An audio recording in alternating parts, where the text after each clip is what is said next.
Imagine handing someone Bitcoin as easily as handing them cash. That sounds impossible, right? Well, not anymore. This is the Satodime. It's a smart card that turns your crypto into something that you can hand someone. And yes, I'll be giving one away at the end of this video, loaded with crypto. Today we're diving into what makes this product special, how it works, and I'll show you exactly how to use it. Plus, stick around to learn how you can win this card loaded with a surprise amount of cryptocurrency. So what is the Satodime? Well, do you remember a video I did not too long ago on a product called OpenDime? This is the OpenDime, a tiny little USB stick that holds Bitcoin that you can hand to someone. Well, the Satodime is like its evolved cousin. But before we get into what makes it special, let's figure out what we're dealing with. In the financial world, there's something called a bearer instrument. And basically, whoever holds it owns it. Think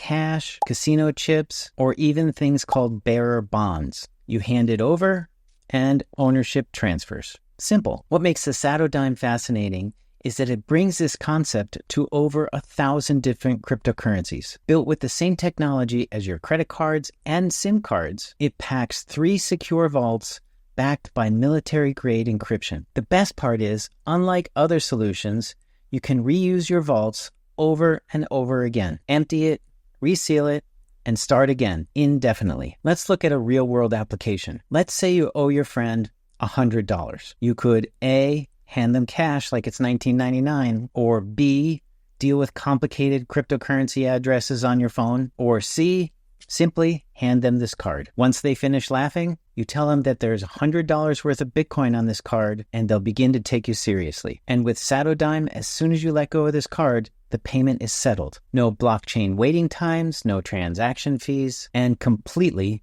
private, just like cash, but with crypto. So let me show you exactly how this works. Let's do a demo. In order to do this, you're going to need a Satodime card, an NFC-capable cell phone, and the appropriate Satodime application for your platform. I'm going to download the Satodime application from the App Store onto my iPhone, and I'll meet you there. All right, here we are on my iPhone, and in the upper left corner is the icon for the Satodime application I downloaded from the App Store and installed.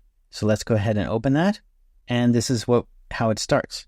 Basically, there's 2 buttons, a click and scan button and a button for those who don't have the Satodime yet. Now, one thing that I wish the Satodime card did do that it doesn't do is what I call an off-application NFC functionality. So just simply holding this card against the back of the phone should, in my opinion, open a little window which has a link to the application at the very least, or take you to a website that shows you the balance on the card or something like that. Because when you hold this to the back of your phone, there's no indication of anything that it's even NFC capable. So it's kind of a dead card at that point, or at least that's your assumption. And you don't know what app to download if you aren't aware of what's going on. So tip to the developers, give the NFC card some functionality outside the application. And I think that would go a long way to the improvement of the card. Okay, back to the review. In the upper right corner, there's a little button there.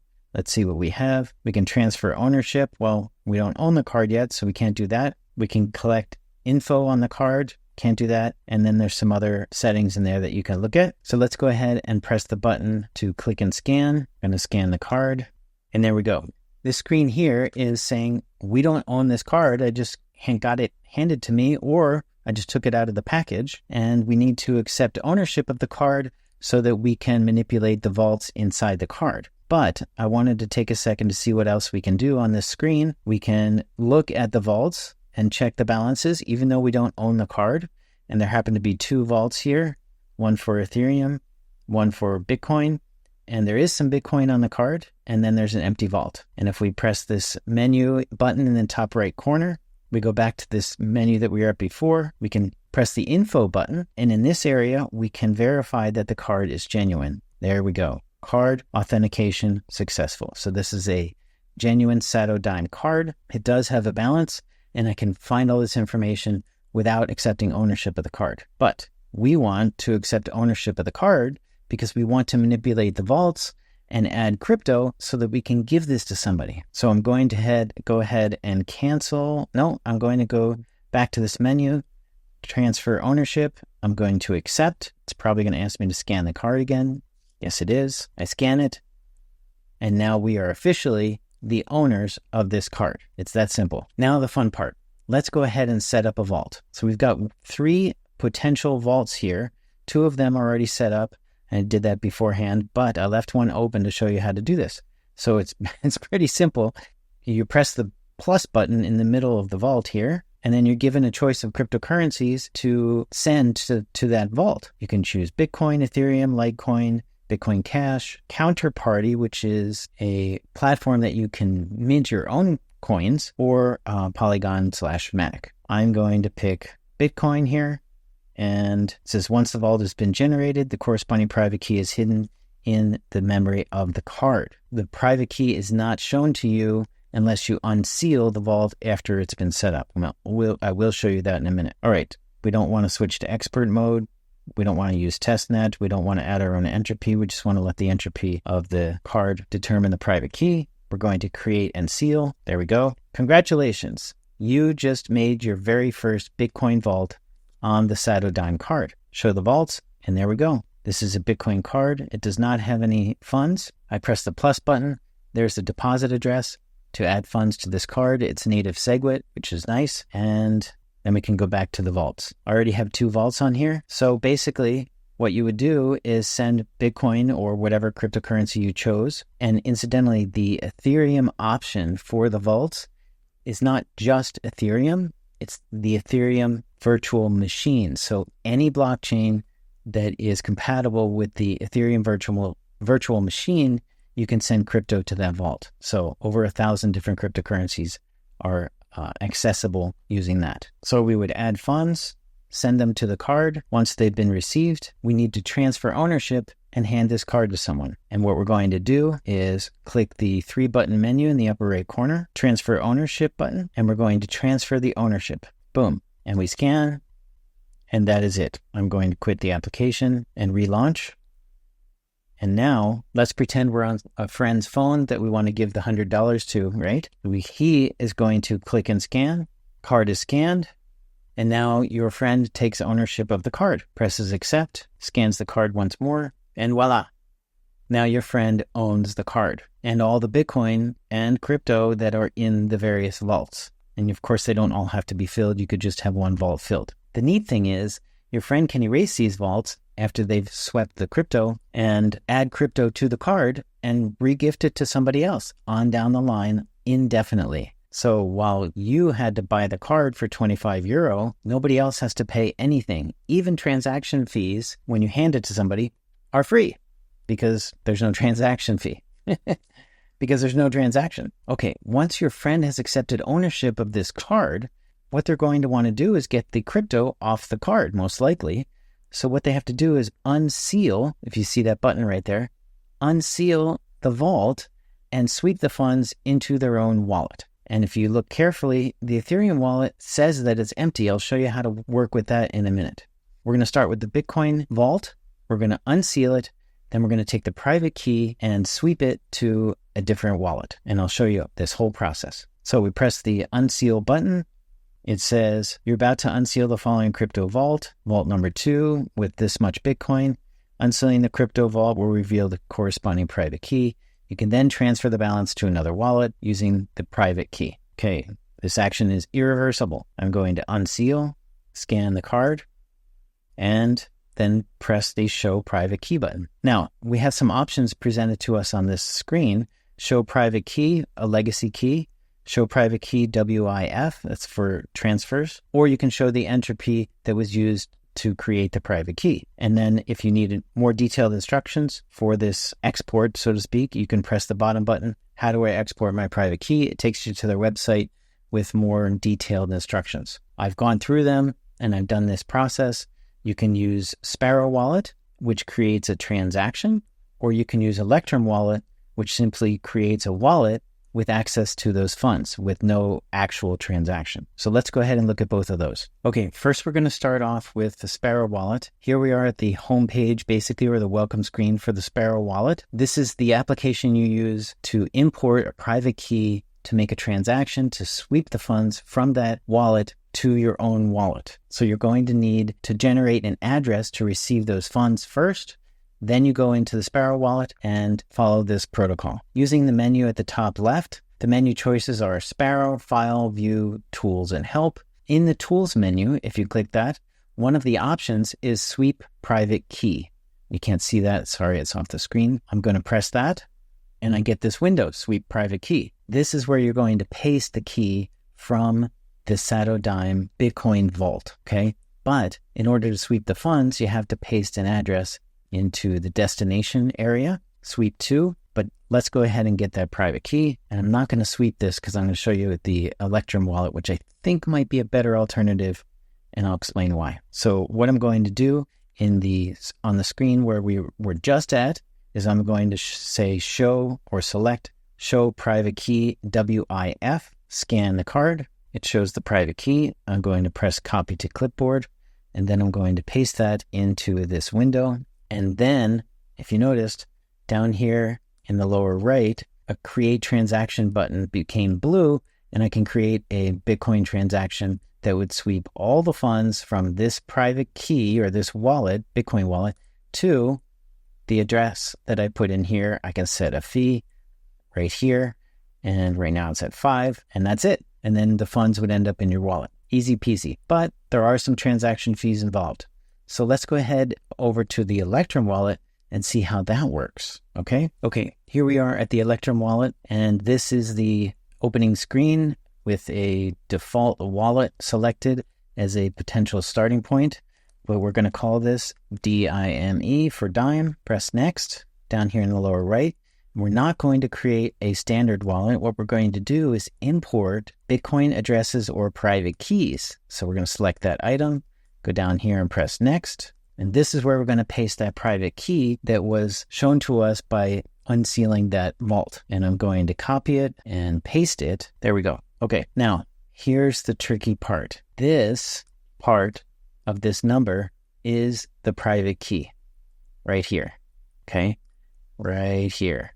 This little section right here is what I added, and I had to do that manually. P2WPKH. That is a prefix that needs to be attached to the private key for the Electrum wallet to recognize the private key for that type of wallet. I think it's a native SegWit wallet. So let's go ahead and see if that works.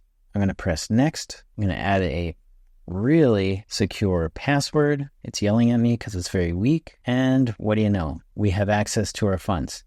Now, the neat thing about using the Electrum wallet to do this is that I now have access to these funds. I can send them anywhere, or I can just leave them like this and access them and add more funds. Of course, it'll show up in the vault on the card unless you wipe the vault. But you have access to this wallet now, and there was no transaction fee, no waiting time, no nothing. It's pretty cool. Whereas with the Sparrow wallet, it seems a little more straightforward, but you have to create a transaction and wait for confirmation and all that, okay? So those are your two options with Bitcoin. Let's go back to the wallet and look at the Ethereum vault. Okay, here we are back in the application at the third vault, which I had set up as an Ethereum vault to allow receipt of over 1,000 different cryptocurrencies.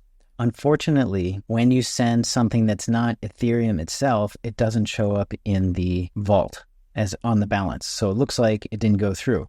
But in fact, there's some crypto in this vault, and I can confirm that by going up here to the deposit funds address. So I'm going to copy this address, and we're going to go to an application on the web called Etherscan and see if there's any other cryptos that are Ethereum compatible in this vault. Okay, here we are at etherscan.io, and I'm going to paste that address for the Ethereum vault in here and see if we can find that crypto. Okay, there's the Ethereum address, and I'm going to press search, verifying I'm human, and oh no, the vault is empty and 0 Ethereum. But if you look very carefully over here, ooh, $21.26. Of some type of crypto in there found via BlockScan. So let's go down here to the multi-chain portfolio and see if that reveals the crypto that's in there. And there it is. It is $21.26 of Phantom that I sent to that wallet. Unfortunately, it doesn't show up on the vault, but the transaction went through, so I knew it was in there. Okay, so how in the world do we get that out of the Ethereum vault? What you have to do is either use MetaMask or a compatible wallet, web wallet, restore an account or a wallet using the private key that you copy off of the vault and restore the wallet, and then you can send the funds to whatever place you want to. So let's go ahead and do that. In order to show you that, I'm going to be using the very popular Rabby wallet. It's a web-based extension that I have on my Brave browser, and I'll do the best to show you how that works. I'll set it up and I'll be back in a sec. Okay, here we are in my Brave browser, and I have the Rabby wallet extension installed right here. So I'm going to click that. And as you can see, I have a tremendous amount of crypto on here. But what I want to show you is how to restore that private key to a wallet on this Rabby wallet. Okay, let's go ahead and do that. So what we do is we go up to the wallet selector, and we're going to add a new wallet, which is right here, that button right there. Press that, and we're going to add a wallet from private key right here. Import private key. Click that, and this is where we're going to paste that private key. And I'm going to copy it from the vault on that application. I'm going to unseal, so I'm going to have to scan the card, unseal the vault, scan, show the private key. I'm going to show private key legacy. I believe that's what you have to do for this. Scan the card again, copy the key, paste it, confirm. I'm going to call this Dime and see what happens. There we go. Not too hard. $21 of Phantom available for us to send wherever we want. That's it. Okay, now let's go back to the application, and I'm going to show you how to wipe the card and start over. Okay, here we are back in the application, and you can see that these two wallets that held cryptocurrency still have cryptocurrency in them, but I'm going to wipe the keys off the card. And of course, I have the Electrum wallet that has the Bitcoin in it, and I have the Rabby wallet that has the Phantom in it, so we're not going to lose anything. All right, so I select the vault that I'd like to wipe. Actually, I'd like to unseal this one here that I set up that was empty, show the private key, and let's go back and we're going to reset vault number 1. I confirm that I've made backup of the corresponding private key if necessary, reset the vault, scan, and gone. Now, if you do that and there's crypto in there and you haven't backed up the private key, or you haven't sent that Bitcoin out somewhere, or any crypto, it is gone, okay? So don't do that before you've managed the crypto. We're going to reset vault 2, reset the vault, etc. And that's it. Back to my vaults. So now we've got 2 open vaults that we could use to gift or pay crypto to another person. And of course, I'm going to do that with the 3rd vault, but you don't need to see that. Okay, so here's where the Satodime really shines. Potentially using it to gift crypto to a non-tech savvy family member, but it actually requires a pretty substantial knowledge of crypto to restore accounts with a private key. I wish there was a way to send it out from the card directly, or at least an option. That would be really neat. And then you wouldn't have to be restoring wallets with private keys and using all these other things. So I wish that was at least an option. The Satodime could be potentially used as a piece of swag that actually has some real value inside, maybe at a conference or something like, or a meeting. It can be used for super private off-chain transactions. They can potentially be used as a collector's item and possibly even used for estate planning purposes. But let's be honest, the Satodime has a few drawbacks as well. I don't think it's a great option for personal crypto storage. It's way too risky. You aren't aware of any seed phrase. I don't know if you noticed, but there's no seed phrase that you could back up to give you access to the crypto if you misplace this card. So any crypto you put on this card is on this card. It is gone if you lose the card, sort of like the Tangent wallet. But that's not what it's designed for. It's not designed for storage of crypto. It's designed to be a bearer instrument, and I think it does a good job with that. Additionally, the new owner of the crypto is privy to your balances of your accounts with just a simple search on the internet. So be careful what account you use to send crypto to this card. And retrieving the crypto off the card is way too technical for most people. Also, the Satodime fulfills a very limited niche use case over a traditional transaction. And there's no off-application NFC function of the card, which I think is a really important thing to have for new people. So are there any alternatives to this card as a bearer instrument? Well, I've got two right here. This is the SAS card, Bitcoin only bearer instrument card, but only has 10 slots, 10 uses. It has one slot at a time. When it's wiped, that slot is eliminated, and you can do that 10 times. So it can be gifted 10 times, pretty good.